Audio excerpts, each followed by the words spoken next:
Hello, Tyler. Thank you for joining us today to share your experience about teaching English in China. It's a pleasure to talk to you. So, I'm going to ask you a couple of questions so you can share with our viewers your genuine experience about this teaching job in China. We'll start with the one. Can you introduce yourself, how old you are, where you are currently teaching, what city, and what is the age group of kids you're teaching? Hello, my name is Tyler. I'm 21 years old. I'm in Shenzhen, in the Jiangsu province, and I'm teaching 4 to 8 year olds. Okay, great. How did you decide to come to China and teach English in the first place? What made you decide, and how did you find this opportunity? I was looking for a new job anyway, and the choice I had in England was get a new job or go travelling. Mm-hmm. And I wanted to travel to Europe, but then I saw the ESL job on Indeed, I believe it was, Mm-hmm. Yep. which was travelling and working at the same time, which I mean, honestly, was so perfect for me. Mm-hmm. Have you considered any other countries to teach in China? Because you can teach in many as a second language, and why China attracted you? Um, well, one, I when I travel, I quite enjoy being out of my comfort zone, and China is literally the furthest place Mm-hmm. from England where I live. Yeah. Everything is completely different, the culture, the language. So it enticed me more because it takes me out of my depth and kind of keeps me on my toes. Mm-hmm. The only other place I would have considered was maybe Russia, for the same reason. Mm-hmm. Why did you choose to come specifically with ESL Focus Education? Have you applied to any other companies? And if yes, what made you choose this specific company to come to China? I haven't applied with any other companies, but I did look after I got the interview for ESL just in case I didn't get the job. Mm-hmm. But what made me go with ESL is the support I received once I got to China. Mm-hmm. There was almost a step-by-step guide as to what to do, like the vaccines I needed to get, the visa I needed to get. Everything was helped Mm-hmm. from the get-go.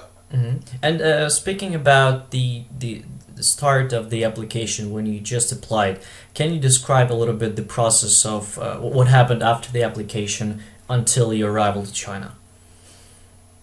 I had applied for the job on sort of a whim. I didn't think in my wildest dreams that I would have even got an interview. Mm-hmm. So I got an email confirming that my application had been seen and that I had an interview with the company. And then once I passed the interview, I had to send a self-introduction video, Mm-hmm. then a video call with the school. And once all of those had gone well, I was given a sort of information packet of the vaccines I'd need to get, Mm-hmm. the visa I'd need to get, where I'd need to go, and then what Mm-hmm. would happen once I got here. And then I left, got here, and they pretty much held my hand from the airport to the high-speed rail, which I then Mm-hmm. went to my city. Great. Can you describe your first week in the school, the teaching process, the school itself, how you were received by the school, and in general, what happened? Like, how was the process?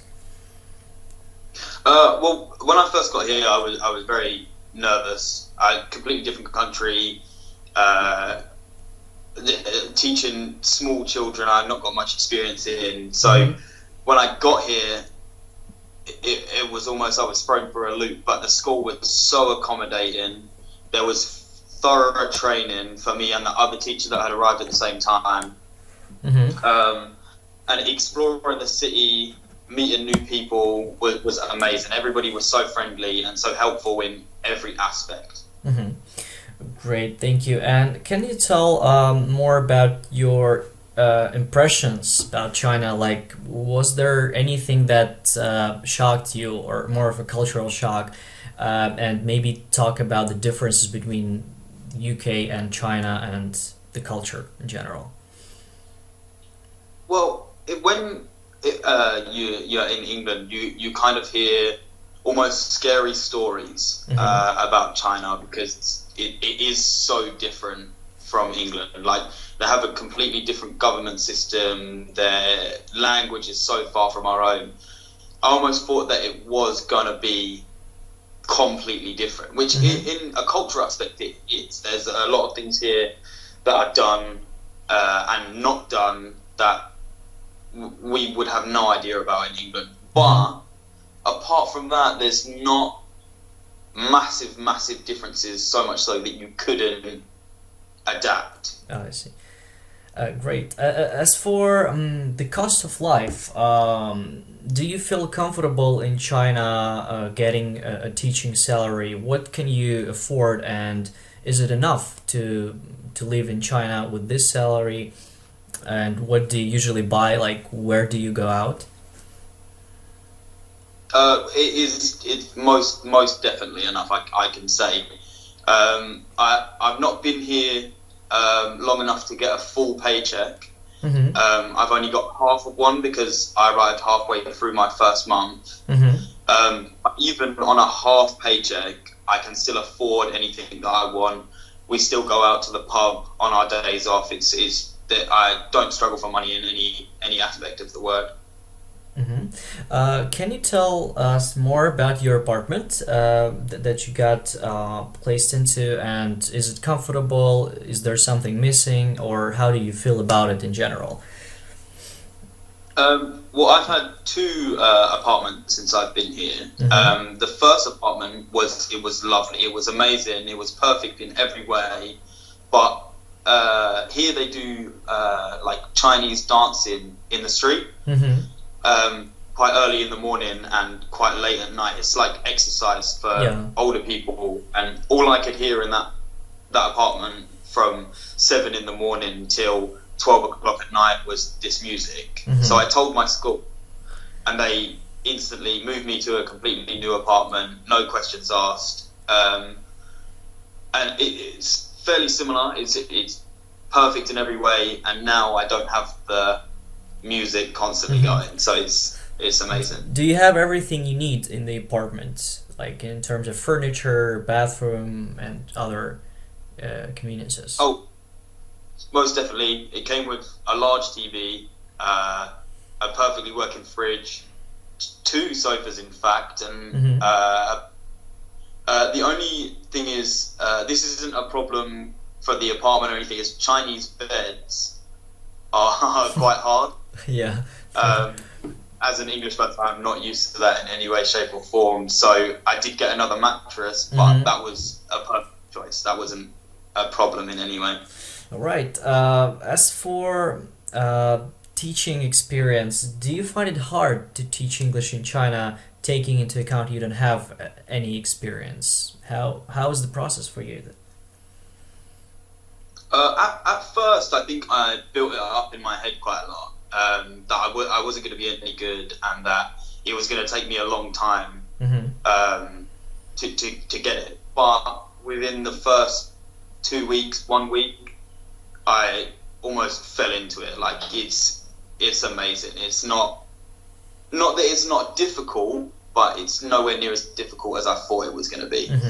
The amount of help I received from the school and the other teachers made it so it was very easy to get into. All right.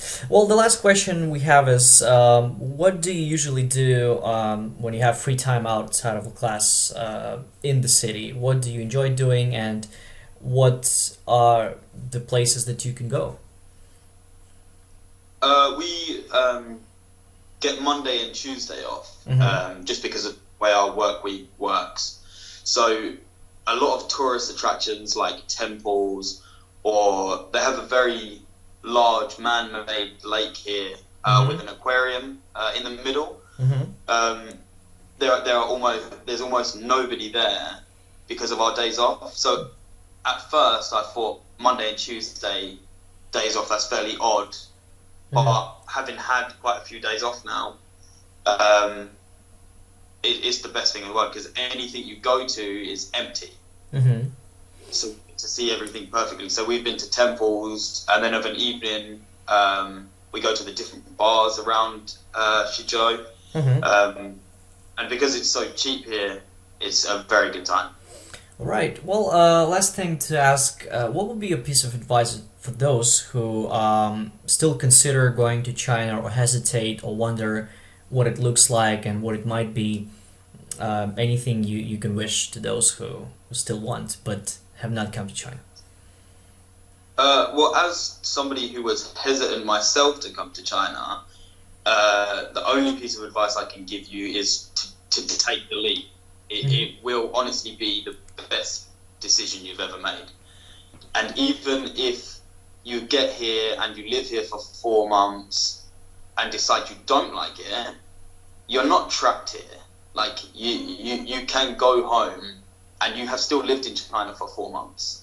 It's something that a lot of people can't say. Yeah. So I would just say the leap, and you will love it. There's no doubt in my mind that you will. Right, Tyler, thank you for sharing this experience. It was my pleasure to talk to you.